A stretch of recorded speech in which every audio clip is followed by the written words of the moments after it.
But motivated is not like, woo, I'm motivated. It's like an on switch with a never-ending battery. Like that is there's no way. Absolutely no way.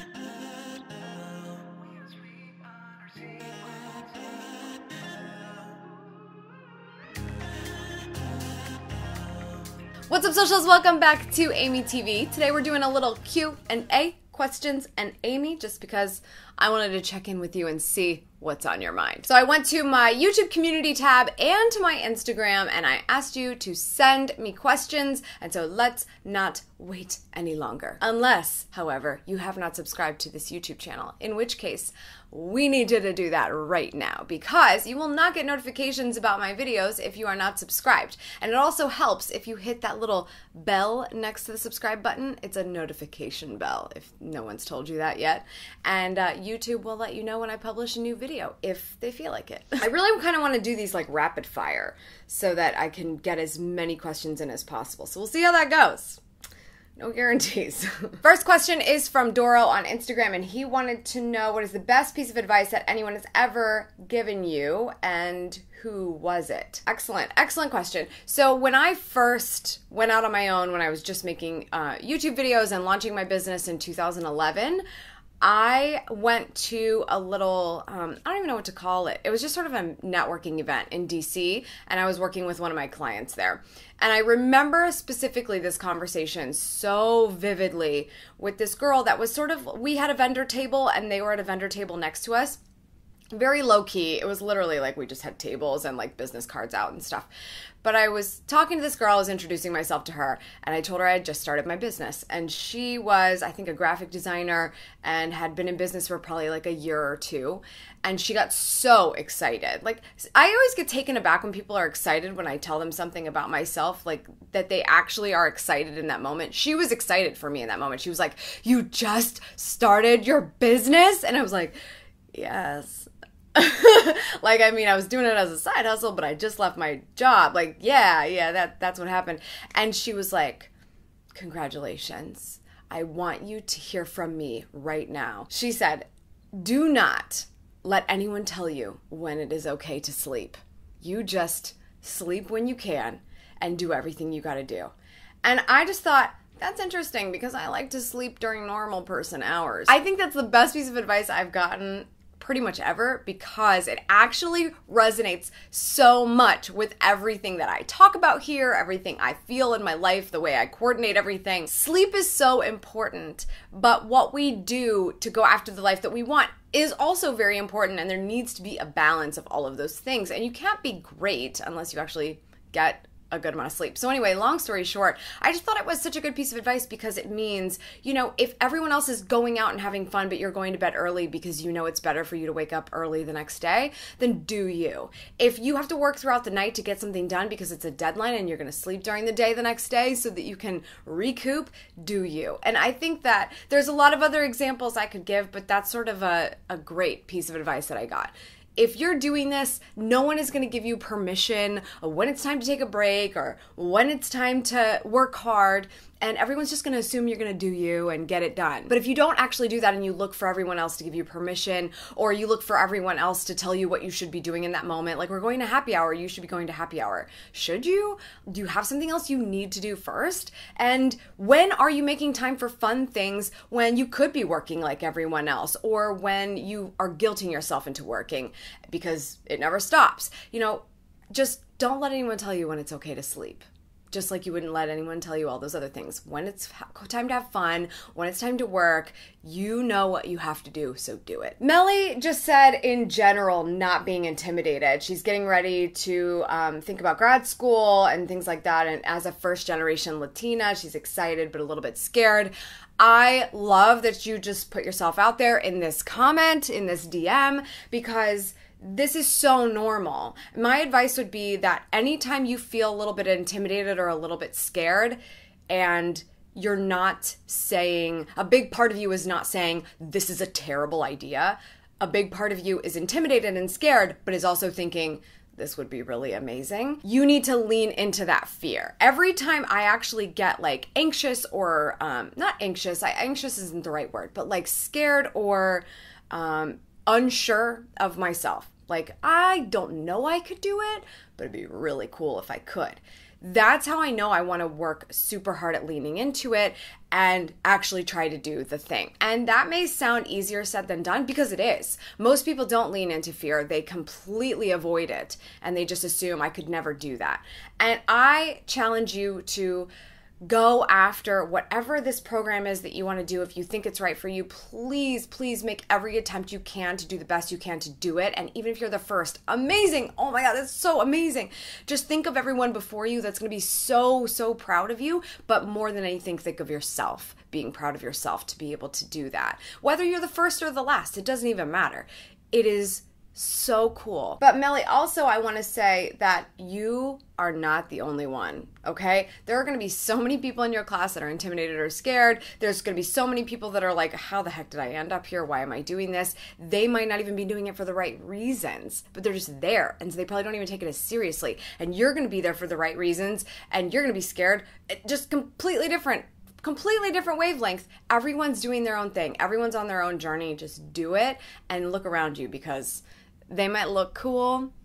They're nervous too. Despriyanka asked how you always feel motivated. This is such a big misconception. I think, and we might get some questions like this later on, but everyone thinks I'm motivated all the time and that I have a perfect, calendar blocked life all the time. Like, this is life. There is no such thing as that. We do the best that we can.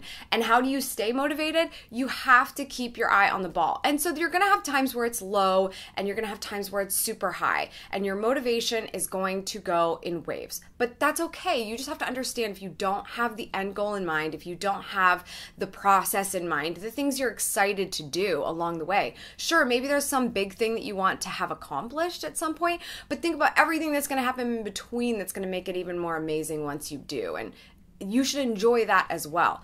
The motivation has to come from, are you actually excited about anything that you're working toward right now? Because if you don't feel motivated, is it because you're not doing the right things? But motivated is not like, woo, I'm motivated. It's like an on switch with a never-ending battery. Like, that is there's no way. Absolutely no way. Oh, I need my phone for this one.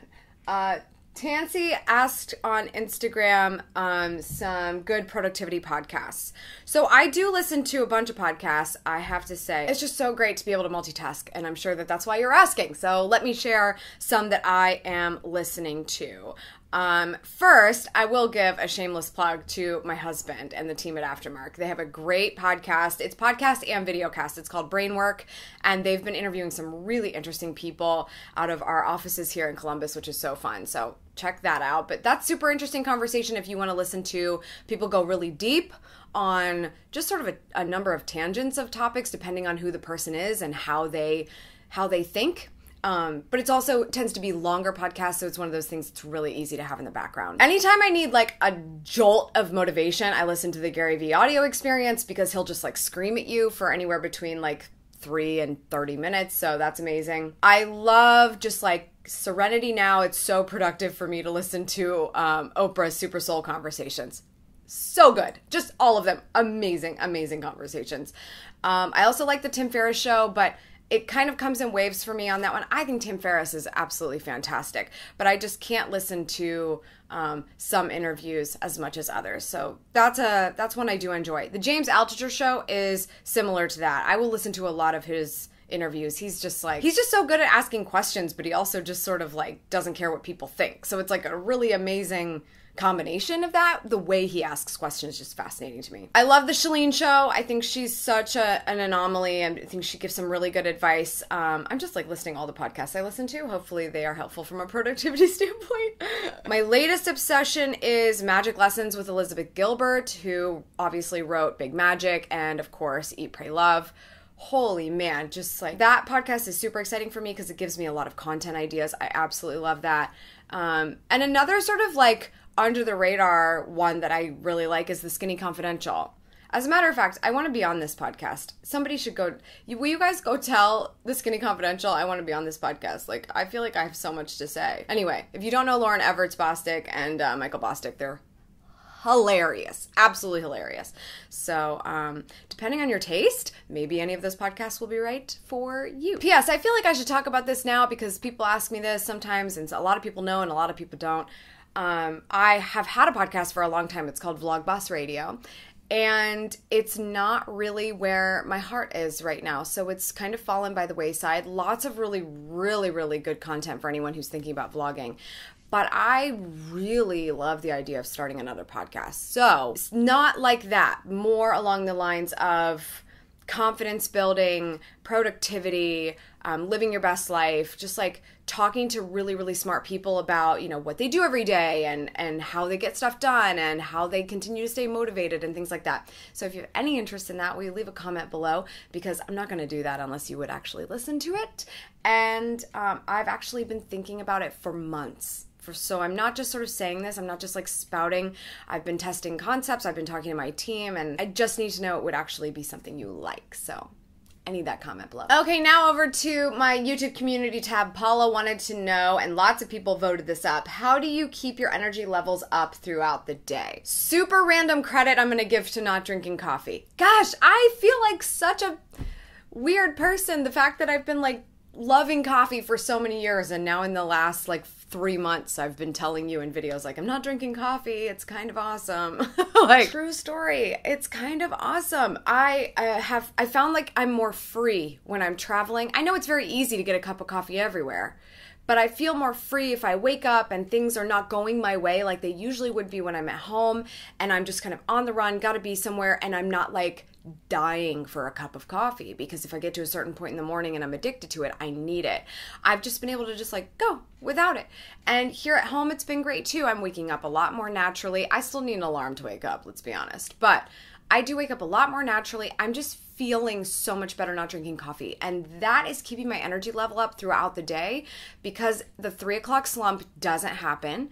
And I actually fall asleep even more easily than ever before, because by the time it's time to sleep, like I genuinely have run down all of my natural energy for the day, but I had it throughout the time that I needed it. I think another thing for this is just understanding like when you have the most energy and how to use it. So getting the most important tasks done at the beginning of the day, working out as early as possible, doing those things so that when you're not like quite up for stuff later in the day, it's not a make or break situation. That's how I always try to structure my day. If you think of like, I guess if you think of my day as like a line that's like a gradient, the darkest amount of that gradient is the amount of energy I have, and that's the beginning of the day. And as it fades out, you know, you get to the end of the day and I just need enough energy to make dinner and eat dinner and relax with my husband, and that's goals right now. Tiana asked, have you ever started something and along the road of working on it you feel discouraged? How do you keep pushing through?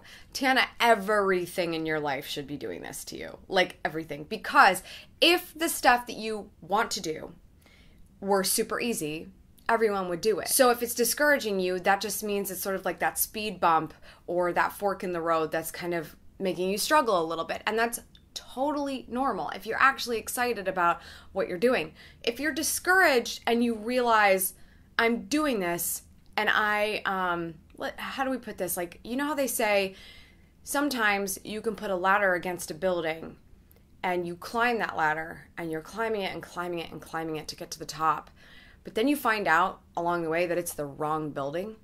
That's the goal here, is to realize, are you discouraged because you really want it, or are you discouraged because you're like, why am I doing this? I don't think even if I were to keep going, I'm going to end up with what I truly want in the end. So the reason I pushed through was, again, being super just goal-oriented and understanding like, oh, but we could get to that point, and we can get to that point and just keep going, keep going, keep going.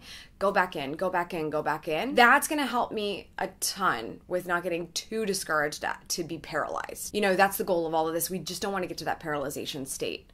But if it's not right for you anymore, if it's like, this is not going to play well for me, it is not going to make a difference, it is not what I want in my life, then are you midway up that ladder and you need to decide, okay, I'm either jumping off and hopefully onto a trampoline or something, weird part of the metaphor, or walking back down, and I'm going to go find another one because this one's not going to be worth the rest of this work. That's what you need to realize. Alicia asked, how do you efficiently press on and work in times of great pressure and self-doubt? I love this question because all of these questions that everyone is asking me, I feel like they have this like common thread throughout. And that's a good thing because it means you're here for the right reasons. So that's part of the reason why I like this question. But also, wow, how relatable. Self-doubt, I've got that. I mean, do you actually think I sit here and I don't doubt myself? I doubt myself constantly. And I don't care what people think, but I also do. Like, there's going to be situations like that, and you're always going to feel like, okay, am I ever really my best self if I still care about other people or I still doubt myself or whatever? We're going to have that forever and ever, period. And that comes from that hesitance, right, that I was just talking about with being excited about something but feeling scared of it and knowing you should lean into it even though you're scared. It's so important that you understand that you're not the only one doubting yourself, and everyone else is doing it too. So if you want somebody to give you permission to go do this amazing thing that you're doubting yourself on, that's understandable, but no one's going to actually make you do it. You're going to have to do it yourself. So there is going to be a point of, are you going to go ahead and believe in yourself or not? Because your support system, can only get you so far. So with that pressure building up and all of that self-doubt, understand that you should use every tool in your toolbox. Every amount of support that you can get, use it. Totally build off of that as much as you can. But you also need to have some of that built into you, because when you get to that point where it's like, okay, that's it, I either need to buckle or do the thing, you're the only one that's going to be able to do the thing. So do the thing. Do you just need me on repeat, like, for that point in time? Go do the thing, okay? But you have to do the thing. And no one can do it for you. And you can doubt yourself all you want, but you're never going to know if that was even worth your energy, the energy that we are trying to hold on to last every single day that we're doing something. You're never going to know until you try. And I've tried a lot of things I sucked at, and I tried a lot of things I'm good at, and I tried a lot of things I'm great at. And you find out, and you're like, cool, I didn't fail. I just figured out where I should be spending my time more. And that works for me. That is an amazing lesson to learn every single day. Every day. Do the thing. Natalia is asking a pretty practical one here. What programs or apps do you use to edit your pictures, video, voice on Instagram, YouTube, Facebook, and any other platforms? How many platforms do you use? Which one do you find most productive for your business? I love your scheduling video tutorial. Awesome. Okay, so a lot of things going on here. I did a tutorial just the other day. I'd highly suggest you check it out. I don't think YouTube sent it out to everybody, so this is probably a good time to remind that I edit my photos with PicMonkey, so you can go watch a tutorial on that. That tends to happen mostly for YouTube thumbnails and Instagram posts. I'm even able to remove things out of the photo that I don't want in the photo with PicMonkey. You have to go check out the tutorial. It's so cool. Facebook and YouTube in terms of video, which is what tends to happen in both of those places, I edit with Final Cut Pro. I also have some things on my phone when it comes to like Instagram video that I edit with. I'll use the InShot app, and I think that's pretty much it. Just the InShot app. That one's really cool for vertical video. Videorama is another good iPhone app that is helpful for editing video, so check those out as well. Pretty much anything that I use that I just told you about is going to be productive for my business, because if I'm using it, it's helping me work fast. So Allison asked, what if things come up and you need to change what you have planned? How do you handle natural distractions that require you to shuffle your schedule when you're not sitting in front of your computer to change things? So Allison's referring to the calendar blocking routine.